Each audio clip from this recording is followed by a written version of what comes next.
pembahasan alur cerita alias spoiler dari Battle Through the Heaven episode 146 part 2, di mana sebelumnya Xiaoyan telah memulai proses pencairan batu kristal yang membelenggu Xian. Namun di tengah-tengah upayanya itu, tiba-tiba saja Pulau Naga Timur tempatnya saat ini diserang oleh gabungan dari orang-orang dari Pulau Naga Barat dan Selatan yang meminta agar segera menyerahkan Xian. Ketegangan itu memuncak ketika sosok besar Hiking muncul di langit. Dengan suara lantang dan penuh kemarahan, ia menantang kedua pihak dari barat dan selatan untuk berhenti berbicara kosong. Ia yakin jika dua tetua utama Pulau Timur tidak sedang dalam masalah retret yang dalam, maka mereka semua tidak akan berani bersikap angkuh seperti sekarang. Lalu bagaimana kelanjutannya? Yuk langsung saja kita gaskan ceritanya dengan mulai berhitung mundur ya.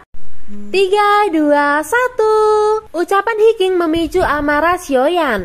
Ketegangan memuncak hingga akhirnya pertarungan tak terhindarkan.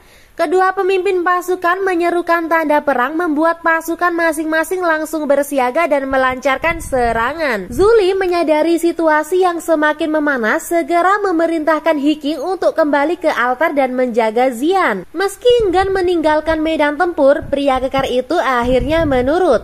Sementara itu, Zuli akan menghadapi Manian dari Naga Selatan sendirian. Kedua tetua ini bukan tokoh sembarangan. Mereka adalah petarung elit di tingkat Banseng, tingkatan yang bahkan bisa menghancurkan faksi-faksi kuat di dataran tengah hanya dengan satu serangan besar. Sementara di atas altar suci, proses pemurnian kristal masih berlangsung dalam suhu ekstrim yang tak kunjung reda. Hiking yang kini bertugas menjaga Xian tiba-tiba melihat sekelompok orang mendekat dengan kecepatan tinggi. Insting bertarungnya langsung aktif. Ia memasuki posisi siaga dan memerintahkan pasukan yang tersisa untuk membentuk pertahanan mengelilingi Xiaoyan. Namun ekspresi Hiking tak bisa menyembunyikan kekhawatiran. Ia sadar bahwa Pulau Naga Utara belum menunjukkan gerakan apapun. Jika pihak terakhir itu ikut turun tangan, maka Pulau Timur akan menghadapi bencana besar. Dalam hatinya, Hiking hanya bisa berharap agar proses pemulihan Xian bisa segera selesai. Kondisi Xiaoyan sendiri sudah sangat mengkhawatirkan.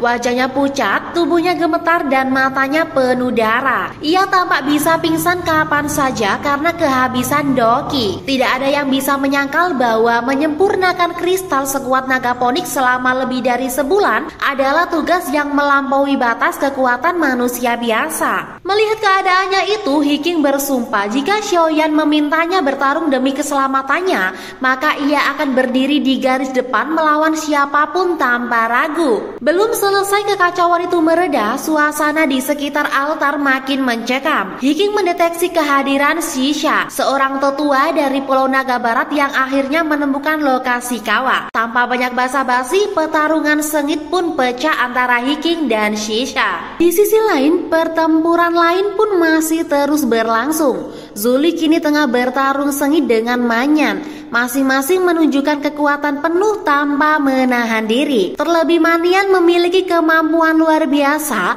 Ia mampu memanipulasi tubuhnya menjadi wujud setengah naga, memberikan keunggulan fisik dan daya hancur yang mengerikan dalam setiap serangannya. Situasi yang sudah genting kini semakin memburuk. Zuli, tetua Pulau Naga Timur, menatap kosong ke langit yang semakin gelap. Firasatnya memburuk. Tatapannya yang tajam menunjukkan bahwa ia telah menyadari sesuatu. Pulau Naga Utara tampaknya akan turun-turun ke medan konflik. Dugaan itu segera terbukti. Qingyan, panglima perang dari Pulau Naga Utara, menginstruksikan kepada Manian untuk menahan Zuli. Tujuannya jelas, ia akan menyerang langsung ke pusat, mendekati Xian dan membawanya pergi sebelum upacara pemurnian selesai. Zuli hanya bisa mengepalkan tangan, amarah membuncah di dada. Namun tak berdaya menghadapi blokade Manian yang cukup kuat untuk menahannya dalam waktu lama. Sementara itu, Qingyan telah sampai di sekitar altar tempat Xian berada. Ia melangkah cepat, hampir menebus pertahanan terakhir sebelum akhirnya Tinian muncul untuk menghadang. Namun kekuatan Tinian yang berada di dusun bintang 1 atau 2 terlalu kecil bila dibandingkan dengan King Yan seorang dusun bintang 9. Hanya perlu satu hentakan ringan dan Tinian terhempas jatuh beberapa meter ke belakang. Kini King Yan berdiri tepat di samping Xiaoyan. Tangannya sudah terangkat bersiap untuk menghancurkan kepala sang pemuda yang tengah lemah itu. Namun sebelum tangannya meluncur, terdengar suara yang menghentikan dunia sejenak dingin seperti es abadi, namun membawa tekanan yang luar biasa. Aku peringatkan, jika satu helai rambut Xiaoyan hilang, maka hidupmu akan jadi gantinya. Suara itu tak perlu diucapkan dengan keras, namun efeknya langsung menusuk ke jantung King Yan. Jiwanya berguncang, tubuhnya gemetar oleh kekuatan yang begitu purba dari darah bangsawan sejati naga Foi kuno yang telah matang sepenuhnya. Lalu dari dalam kuali besar tempat pemurnian berlangsung, meledaklah pilar cahaya kemasan yang membumbung ke langit. Kekuatan itu mengempaskan King yang jauh keluar altar. Seiring dengan hal itu, seluruh pertempuran yang sebelumnya meletus di sekitar gunung tiba-tiba terhenti. Setiap naga Fat yang bertarung merasakan sesuatu darah mereka mendidih. Insting mereka bergetar, mereka tahu sesuatu yang besar telah bangkit. Api surgawi yang semula menyala ganas di dalam kuali, kini mulai padam menyisakan siluet seorang wanita muda yang perlahan keluar. Xian telah bangkit bukan lagi sebagai gadis muda yang rapuh, melainkan sebagai sosok wanita dewasa yang mempesona dan mulia. Tubuhnya ramping dan anggun, mata ungunya kini memancarkan cahaya keemasan. Para anggota Pulau Naga Timur yang menyaksikan peristiwa ini tidak bisa menahan rasa haru dan kagum. Mereka berlutut di udara satu persatu memahami bahwa Kaisar Naga baru mereka kini telah lahir. Sementara itu, ahli-ahli dari pulau lain berdiri kokoh tak mampu berkata apa-apa. Mereka adalah kaum yang telah lama tunduk pada penguasa lama. Namun ketika aura darah bangsawan Xian menyelimuti langit dan suara raungan Hiking yang kini tak bisa disangkal lagi memerintahkan mereka untuk berlutut, mereka hanya bisa mengepalkan tangan. Dengan enggan mereka memilih mundur sembari berkata mereka akan bertemu lagi dengan sang Kaisar Naga suatu hari nanti. Hiking yang sebelumnya hendak meluapkan amarahnya sekali lagi terdiam saat melihat Xian mengepakkan sayap emasnya dengan wibawa luar biasa. Sang Kaisar Naga turun perlahan menghampiri Xiaoyan yang setengah sadar di tanah, lalu meletakkan telapak tangannya di dahi pemuda itu dan memintanya untuk beristirahat memulihkan dirinya. Kini Xian bukan lagi sosok yang dulu. Auranya berubah drastis, dingin, tegas, dan nyaris tanpa emosi.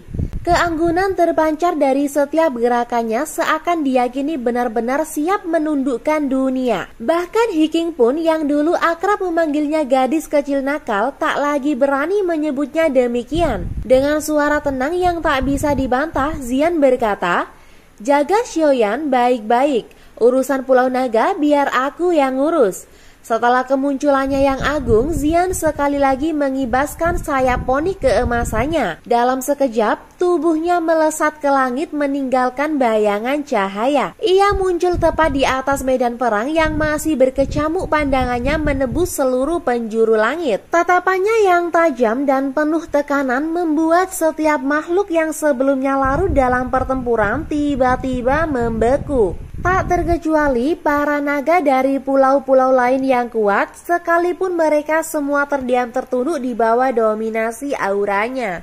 Zuli yang dikenal sebagai salah satu yang paling tangguh merasakan getaran hebat dalam jiwanya. Matanya bergetar tak sanggup menyembunyikan rasa takjub dan haru. Ia perlahan menundukkan tubuhnya, bersimpu di langit, bersujud di hadapan Xian yang kini memancarkan aura mulia luar biasa. Sebuah kelegaan menyapu hatinya setelah sekian lama menanti. Akhirnya suku naga Void kuno telah melahirkan seorang kaisar naga sejati. Tak hanya Zuli, seluruh anggota Pulau Naga Timur pun secara serempak berlutut diikuti oleh para naga dari pulau lain yang tak mampu lagi melawan tekanan darah bangsawan yang murni. Xian yang kini berdiri dengan keanggunan yang tak tersentuh berbicara dengan suara yang tenang namun penuh kuasa. penguasa. Nada suaranya dingin, tidak menunjukkan belas kasih ketika ia memerintahkan para pemimpin pasukan dari pulau lain untuk segera pergi membawa serta para pengikut yang dianggap sesat. Ia juga menitipkan pesan kepada para raja naga bahwa sejak zaman purba, suku naga Void kuno hanya mengakui satu kaisar naga. Dan suatu saat nanti Xian akan menuntut semua garis keturunan bangsawan yang mereka miliki untuk menentukan posisi mereka yang sebenarnya dalam hierarki naga. Manyan, Xiaoao, Shisha, dan King Yan hanya bisa menggigit bibir mereka, menelan rasa malu yang membakar tenggorokan. Mereka merasakan tekanan luar biasa dari aura darah bangsawan Xian yang sempurna dan tak berani membantah. Dalam diam dan penuh rasa kalah, mereka mundur meninggalkan Pulau Naga Timur. Waktu pun berlalu. Xiaoyan yang sempat kehilangan kesadaran perlahan membuka matanya. Pandangannya menyapu ruangan asing yang tak ia kenali. Ia terbangun dari tidur panjang dalam kebingungan. Tak tahu apa yang telah terjadi setelah tubuhnya digulung oleh badai kelelahan Doki ekstrim. Belum sempat ia menyadari kondisinya sendiri, Xiaoyan malah buru-buru menanyakan keadaan Xian karena memang pemuda itu sudah tidak mengetahui apa yang terjadi semenjak dirinya jatuh pingsan karena kelelahan Doki. Tak lama setelahnya, Zuli masuk ke ruangan. Ia menunduk penuh hormat lalu menenangkan Xiaoyan dengan suara lembut namun mantap. Ia menjelaskan bahwa Xian telah menyerap sepenuhnya energi dari buah naga ponik dan kini tengah menjalani retret panjang. Meskipun kecewa karena tak dapat bertemu dengan gadis yang kini menjadi kaisar itu, Xiaoyan memahami Xian memikul tanggung jawab besar jauh lebih besar daripada sebelumnya. Namun ada sesuatu yang mengusik tubuhnya. Sejak ia terbangun, ia merasa ada kekuatan asing yang bersembunyi di bawah kulitnya. Zuli pun menjelaskan bahwa Xian telah memberinya kekuatan dari naga ponik, sebuah hadiah luar biasa yang membuatnya mampu memanggil armor naga ponik, perlindungan yang mampu menahan serangan dari petarung kelas tinggi seperti halnya Tianxun 9 dari Aula Jiwa. Tak hanya itu, Zuli juga memberitahu bahwa King Lin sempat mengalami kesulitan mengendalikan energi ular surga berkepala 9